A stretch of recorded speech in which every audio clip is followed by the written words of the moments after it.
Famous কেউ বুবলি হইতে পারে, ওই আমার কাছে আসতেছে আর কি প্রথম।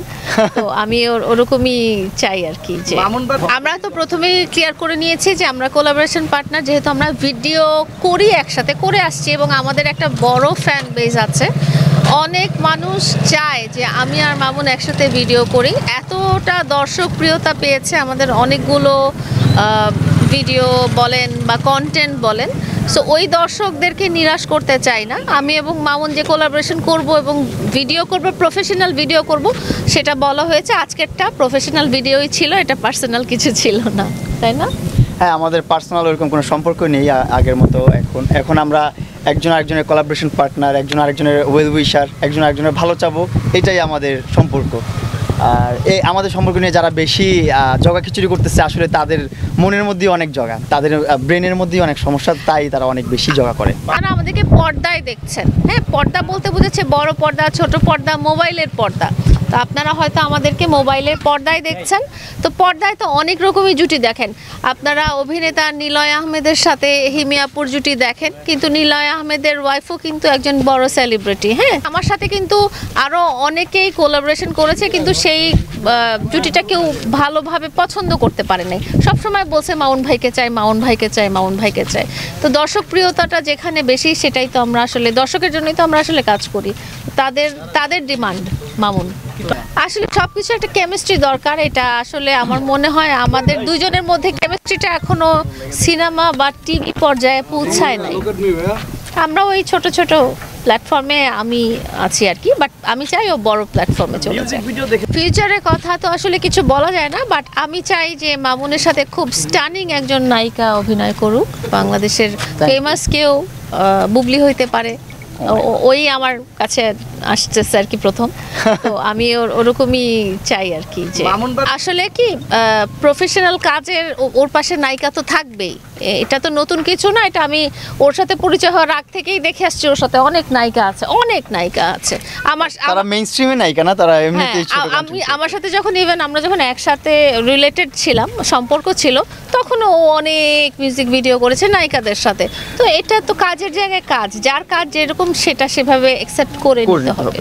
আপনাদেরকে এর আগেও প্রেস কনফারেন্স করে বলা হয়েছে যে আমাদের পাস্ট নিয়ে কেউ আর প্রশ্ন করবেন না, কারণ আমাদের পাস্টে যা ঘটছে আমরা সব কিছু ভুলে গেছি। একদম মনে করেন যে গাছের সাথে বা বাঁশের সাথে বাড়ি খেয়ে ভুলে গেছি সব কিছু। একদম আমাদের পাস্টে যত রিলেশন ছিল বা যত কিছু ছিল, পাস্ট পিছন অতীত ভুলে যাওয়াই ভালো। পিছন মানে অন্ধকার।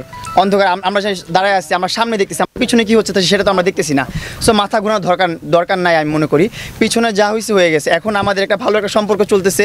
আমরা মনে করি এই সম্পর্কটা যখন কন্টিনিউ করবো আমরা এই সম্পর্কের মধ্যে কখনো আর মামলা মোকদ্দমা বা আমাদের অন্য ওই রকম কন্ট্রোভার্সি ক্রিয়েট হবে না, কারণ আমাদের এখন আর ওই রকম কোনো রিলেশন নেই যে রিলেশনে ঝগড়া হয়, এগুলো আসবে, বা কোনো কমিটমেন্ট আমাদের মধ্যে এখন আর নাই। আমরা আমাদের মতন ফ্রিডম, আমাদের মতন আমি যে যখন যেখানে ইচ্ছা সেখানে যাই, যখন যা ইচ্ছা তা করি, ওর যখন যা ইচ্ছা যেখানে যায়, যখন যা ইচ্ছা তাই করে। ওর মন মতো চলে, আমার মন মতো আমি চলি। যখন আমাদের ইচ্ছে হয় আমরা একসাথে কথা বলে কোলাবোরেশন করি।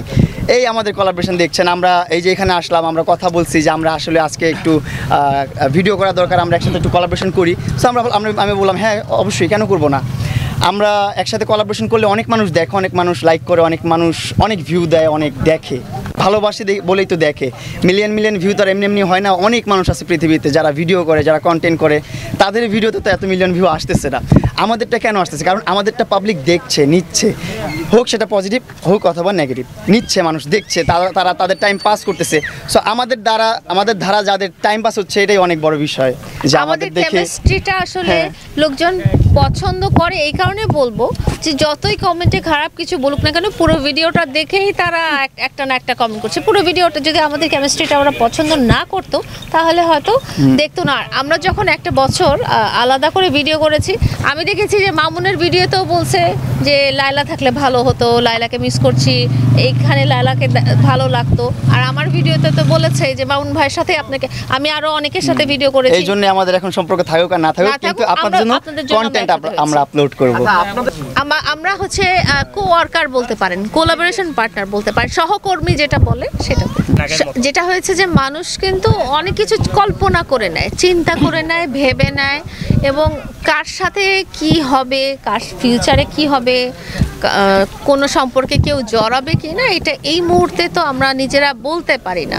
হ্যাঁ, ফিউচারে কি হবে, ফিউচারটা ফিউচারের ব্যাপারে। আর সবাই আমাদেরকে আছে না, রাজ্জাক শাবানা, হ্যাঁ ম্যাডাম বা রাজ্জাক স্যার, ওনাদেরকে সবাই কিন্তু খুব সুন্দর জুটি হিসেবে, কিন্তু ওনারা কিন্তু ম্যারিড ছিলেন না, ওনারা ওনাদের আলাদা আলাদা সংসার ছিলেন। হ্যাঁ, কিন্তু পর্দায় কিন্তু তাদেরকে খুব পছন্দ, তাদের সুপার ইভেন আমিও কিন্তু জানতাম ওনারা স্বামী স্ত্রী, সবাই মনে করতে কি ওনারা হাজবেন্ড ওয়াইফ, বাট ওনাদের আলাদা আলাদা ফ্যামিলি। হ্যাঁ, সেম আমাদের এখন যে সিচুয়েশনটা সেটা হচ্ছে আমরা পর্দায় বা আমরা মোবাইলে বা আমরা ছোট পর্দায় আমরা ওই ধরনেরই কোলাপ করবো, যেহেতু আপনারা দেখতে পছন্দ করেন সেই জন্যই। আর বাস্তব ক্ষেত্রে ও ওর জায়গায় আছে, আমি আমার জায়গায় আছি।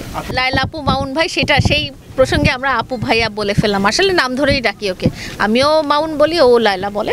তো ওকে কি গিফট দিব এখন বলতে পারছি না, ওই স্টেজে যে। তুমি কি আমাকে গিফট করবে না আমার বউকে সহ গিফট দিবা? মনে করো আমি বিয়ে করতে, হ্যাঁ না, তোমার বউকেই গিফট করব, ওর বউকে গিফট করব, ওকে গিফট করে কি হবে, ওর বউ নতুন মানুষ আসতেছে, তাকে গিফট করা উচিত। ঠিক আছে, তো আমার বউ কি হবে যাই, এটা লালার কাছ থেকে এটা গিফট পাওনা রইলা, এই রেকর্ড রইল। আমার যতটুকু সামর্থ্য আছে ততটুকুই দিব। না, আমি বলবো যে আমি যদি কখনো বিয়ে করি আমার গিফটের কোনো দরকার নাই। আসলে কেউ, আপনারাও যদি আপনাদেরকেও দাওয়াত করি, আপনারা কোনো গিফট আনবেন না, আপনারা আমার জন্য দোয়া করবেন। আমি সব সময় একটা জিনিস চেয়ে আসছি, সেটা হচ্ছে যে তুমি তো গিফটের চেয়ে বেশি মূল্যবান জিনিস চাই ফেললা, দোয়া তো অনেক মূল্যবান। হ্যাঁ, আমি সব সময় চেয়ে আসছি যে আমি সব সময় যেন হাসি খুশিভাবে বেঁচে থাকতে পারি এবং হাসি খুশিভাবে মারা যেতে পারি, এটাই দোয়া করবেন। কাকে ইঙ্গিত করেছেন আমি বুঝতে পেরেছি। আসলে উনি ওনার লাইন আপে চলতেছে, আমি আমার লাইন আপে চলতেছি। উনি কাকে মিন করে ক্যাপশন দিচ্ছে বা কী করতেছে ওইটা নিয়ে আমি এত মাথা ঘামাচ্ছি না। উনি আমার ভাই, বড় ভাই, ওনার জন্য সবসময় দোয়া ভালোবাসা থাকবে। ওনার ওনার কাছে আমি অনেক কৃতজ্ঞ, ওনার অনেক আছে আমার উপর। মানুষের সোশ্যাল মিডিয়াতে যে স্ট্যাটাসটা থাকে সেটার সাথে আসলে ব্যক্তিগত জীবনে কোনো মিল থাকে না। হ্যাঁ, সোশ্যাল মিডিয়াতে আমি যেটা মনে করব আই ক্যাচিং, যেটা মনে করব লোকজন দেখবে, আমরা সেই ধরনেরই স্ট্যাটাস আসলে দিয়ে থাকি। ওইটা মানুষকে খুশি করার জন্য বা মানুষের মনের সাথে মিল রেখে ক্যাপশনটা দিয়ে রাখে। আমি কারোর সাথে আমার মুখ কালাকালি নাই। কেউ যদি আমার উপর রাগ করে থাকে আমি তার কাছে সরি সবসময়, এখনও বলি সরি, আগামীতেও বলবো সরি, সবসময় সরি বলবো। আসলে দুনিয়াটা কয়দিনের, আর কয়দিনই বাঁচবো।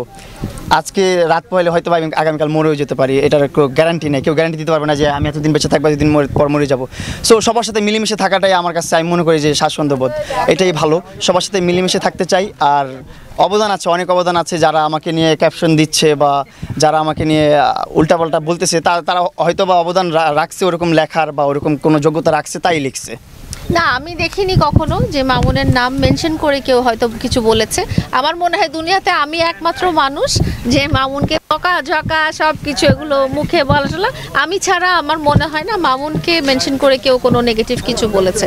মামুনকে যেটা বলার আমি ভেবেছি সেটা রাইট শুধু আমারই আছে, অন্য কেউ সবার সাথে মামুনের খুব ভালো সম্পর্ক।